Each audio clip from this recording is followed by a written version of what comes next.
موضوع گفتگو ہے والدین کے حقوق۔ قرآن مجید میں اللہ رب العزت نے اپنے محبوب کی امت کو یہ پیغام دیا ہے، دو قسم کے حقوق بندوں پر لازم ہیں۔ پہلے حق وہ ہیں جن کا تعلق اللہ اور بندے کے ساتھ ہے، جنہیں ہم حقوق اللہ کہتے ہیں۔ حقوق اللہ کے اندر ایمان کے بعد نماز ہے، روزہ ہے، حج ہے، زکوٰۃ ہے، اور اس کے بعد کچھ ایسے حقوق ہیں جس میں بندے کا تعلق بندے کے ساتھ کیسا ہونا چاہیے، انہیں ہم حقوق العباد کہتے ہیں۔ حقوق العباد کی ایک لمبی فہرست ہے کہ ماں باپ کا حق، بندوں کے جتنے بھی حقوق ہیں، سب سے مقدم اور سب سے اہم اور سب سے پہلا حق بندوں کے حقوق میں سے جس کا ہے وہ ہے ہمارے اوپر ہمارے والدین کا حق، اور اس کے بعد پھر قریبی رشتہ دار ہیں، اس کے بعد حقوق العباد کا ایک وسیع دائرہ ہے۔ لیکن والدین کے حقوق وہ اہم ترین حقوق ہیں کہ جن کے اندر کسی قسم کی کوتاہی کی بالکل گنجائش نہیں ہے۔ اللہ رب العزت نے جو اس خوبصورت کلام کے اندر اپنے پیغام کے اندر ہمیں حقوق العباد کی اہمیت کی جانب جب توجہ دلوائی تو سورۃ الاسراء کے اندر فرمایا کہ وَقَضَىٰ رَبُّكَ أَلَّا تَعْبُدُوا إِلَّا إِيَّاهُ وَبِالْوَالِدَيْنِ إِحْسَانًا، کہ تمہارے رب نے یہ فیصلہ کر دیا ہے کہ عبادت کرنی ہے تو صرف اللہ کی کرنی ہے، کوئی اور لائق عبادت نہیں ہے۔ لائق عبادت معبود حقیقی صرف اور صرف میرے رب کی ذات ہے۔ اور بندوں کے حق کی جب بات کی تو فوراً بعد فرمایا وَبِالْوَالِدَيْنِ إِحْسَانًا، کہ میری عبادت کرنے والوں اب والدین کے ساتھ بھی حسن سلوک کرنا یہ بھی تمہارے رب کا حکم ہے۔ یعنی تمہارے رب نے یہ فیصلہ کر دیا ہے کہ عبادت صرف اللہ کی، اور بندوں کے حق میں سب سے اہم حق جسے اپنی عبادت کے فوراً بعد ذکر فرمایا وہ والدین سے حسن سلوک کا حکم دیا گیا ہے۔ اور بات صرف حسن سلوک پہ ختم نہیں کی بلکہ اس محبت برے پیغام کو اللہ نے اور خوبصورت انداز میں آگے ارشاد فرمایا اما یبلغن عندک الکبر احدہما او کلاہما، کہ جب حافظ صاحب پکھا بند کر دیو تانوں تے سمجھ نہیں لگتی، پھر بابے بیچارے پریشان بیٹھے نے تو تسی آدھی موج وچ بیٹھے جی۔ اما یبلغن عندک الکبر احدہما او کلاہما، کہ جب وہ بڑھاپے کی عمر کو پہنچ جائیں، دونوں میں سے کوئی ایک یا وہ دونوں، پھر کیا کرنا ہے؟ بڑھاپے کی عمر میں ماں باپ ہے اور اولاد جوانی کی عمر میں پہنچ چکی ہے۔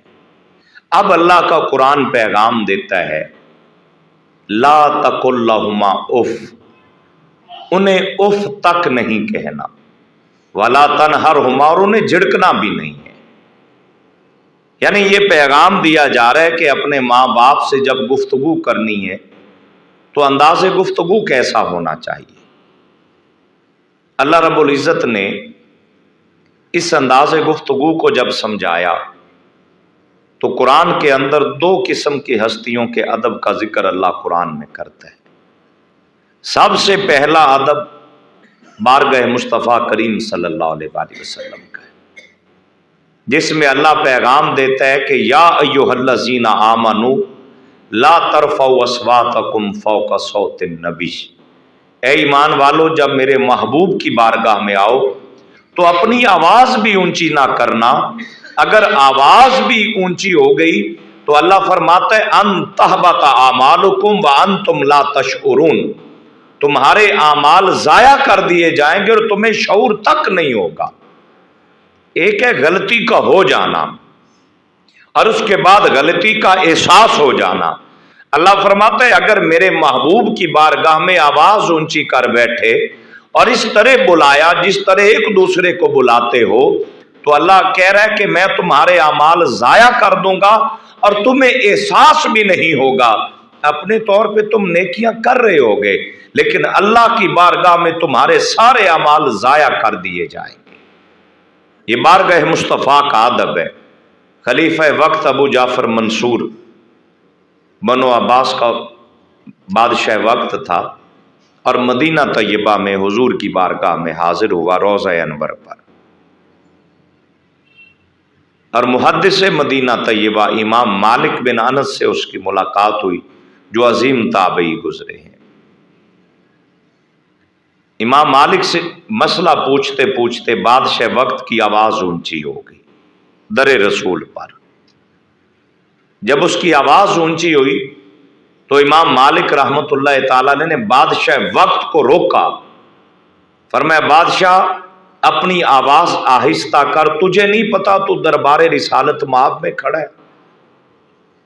تو اس نے کہا یہ ادب تو حضور کی ظاہری زندگی میں تھا، کیا آج بھی یہ ادب ضروری ہے؟ تو امام مالک رحمت اللہ تعالی علیہ نے فرمایا کہ جس طرح بارگاہ مصطفیٰ کا ادب ظاہری زندگی کے اندر لازم تھا، صبح قیامت تک دربار رسالت مآب کا ادب بھی اسی طرح امت پر فرض قرار دیا گیا ہے۔ اس میں کوتاہی کی گنجائش ہی نہیں ہے۔